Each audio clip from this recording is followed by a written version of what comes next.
साहब के हवाले छोड़ते हैं, लेकिन सर हमारे मार्केट में कुछ बड़े अच्छे डेवलपमेंट हो रहे हैं।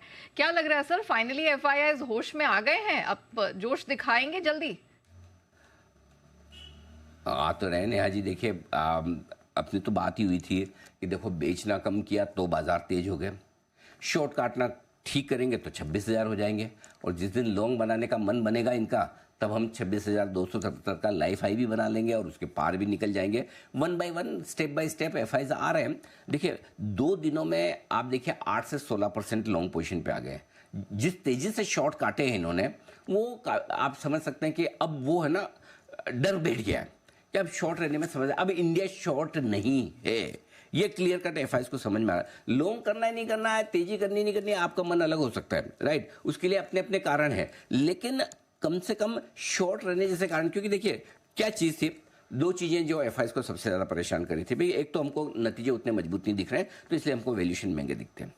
दूसरा था कि भाई है ना, एक तो करेंसी वीक हो रही है और दूसरे मार्केट हमें ज़्यादा अच्छे दिख रहे हैं। अब दूसरे मार्केट में आप देखिए अमेरिका जैसे मार्केट और वैल्यू दिख रहे हैं, काफ़ी लोगों को लग रहा है एआई बबल है, नेचुरली नंबर 1। नंबर 2, अब आपका टाइम वाइज करेक्शन हो गया, 1 साल से इंडियन मार्केट ने कुछ किया नहीं, ऐसा थोड़ी कि 1 साल से कंपनी ने पैसा नहीं बनाया, 7-8% तो अर्निंग्स बढ़ी है ना, तो आपके टाइम वाइज करेक्शन हो गया, प्राइस वाइज करेक्शन हो गया, करेंसी आपकी डेप्रिशिएट हो रही थी, होते होते रुक गई, लाइफ लो के आसपास आप आकर 88 रुपये 81 पैसे पे बार बार रुक जाते हैं, वहां से रिकवर हो जाता है। सो एफआईज के लिए अब शॉर्ट बने रहने में ज़्यादा समझदारी है नहीं, और नतीजों में एक नतीजा अब तक बता दो जो डिजास्टर हो कि भाई जिस कोई निफ्टी का एक स्टॉक जो रियल के बाद 10% गिर जाए, 8% गिर जाए, 6-7% गिर जाए, बिल्कुल नहीं, उल्टा ये तो बढ़ रहा है। सो आई थिंक अब वो रिजल्ट वाला जो एक कंसर्न था, अच्छा नंबर्स जो आ रहे हैं मैक्रो लेवल पे, चाहे जीएसटी के नंबर देख लें, फेस्टिव सीजन की सेल्स के नंबर देख लें, आपके सामने जो दिखा रहा है कि भाई जो कुछ भी एक्शन हुआ है, चाहे वो टैक्स कट का हो, जीएसटी कट का हो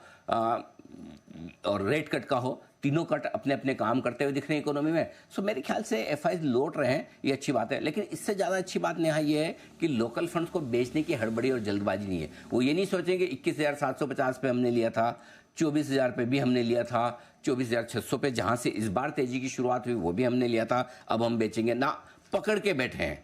इनफैक्ट और एक तरह से वो कैसे होड़ सी मची है कि ये और ज़्यादा ले ले, उससे पहले हम ले लें। सो क्योंकि पैसे तो है ना, 28,000-29,000 करोड़ आपका एसआईपी में आ रहा है, सो पैसे लोकल फंड्स के पास भी है। तो इसलिए क्या है कि सबसे बढ़िया चीज़ इन दोनों डेटा के दम पर हमें जो सोचनी है, हमें जो देखनी, वो है कि छोटे मोटे कभी बाजार में करेक्शन आ जाए, ऊपर नीचे हो जाए, लेकिन बड़ी गिरावट का डर नहीं है।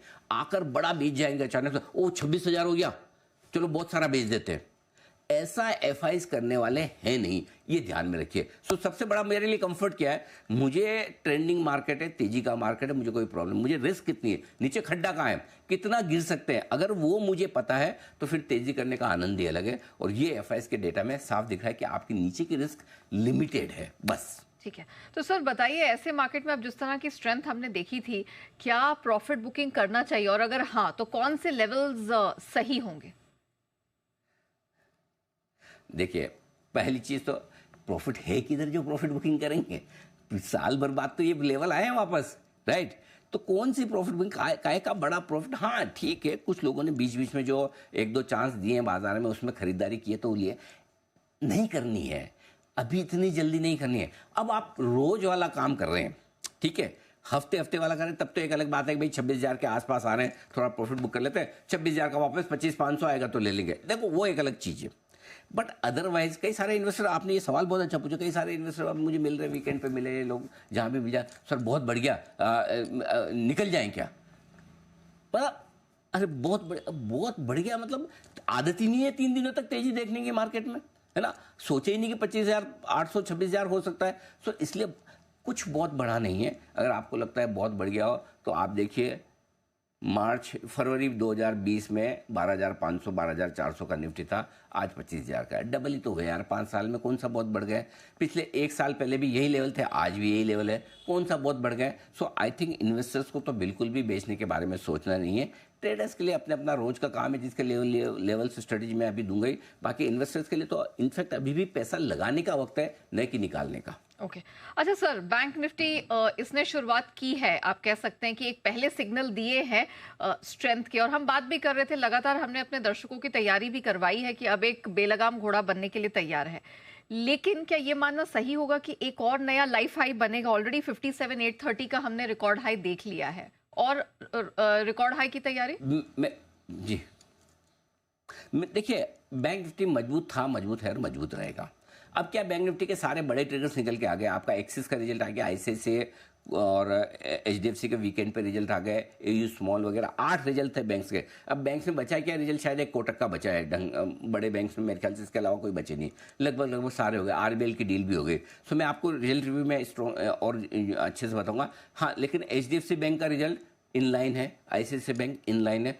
हल्का सा आईसीआईसीआई बैंक बढ़ सकता है, हल्का सा एचडीएफसी बैंक घट सकता है, लेकिन ओवरऑल एक चीज समझ लीजिए, इस तेजी की लीडरशिप बैंक्स, एनबीएफसी और मार्केट इंफ्रा स्टॉक्स के पास रहेगी रहेगी रहेगी। इसको आप बदल नहीं सकते। सो बड़े रिजल्ट आने के बाद थोड़ी बहुत प्रॉफिट बुकिंग आ जाए, लेकिन बैंक्स में, एनबीएफसी में लोअर लेवल्स पे खरीदारी रहेगी ही, इसमें कोई डाउट नहीं। तो लीडरशिप वहां से रहेगी और नया हाई भी बनेगा। सर एक छोटा सा सवाल, मिड और स्मॉल कैप, अब ये तो दिग्गजों को देके भागने के लिए तैयार होने चाहिए ना? देखिए, रिजल्ट्स पे है, डिपेंड करता है। जहां अच्छे रिजल्ट्स वही चलेंगे। Mid cap small cap share में अंधाधुंध तेजी वाला अभी तक समय आया नहीं, क्योंकि देखिए अल्टीमेटली शेयर दबे हुए हैं अर्निंग्स की वजह से। जहां जहां आपको रिजल्ट ठीक आते दिखे, वहीं पर एक्शन बढ़ेगा। वेरी वेल सर, अब क्यूज बता दीजिए।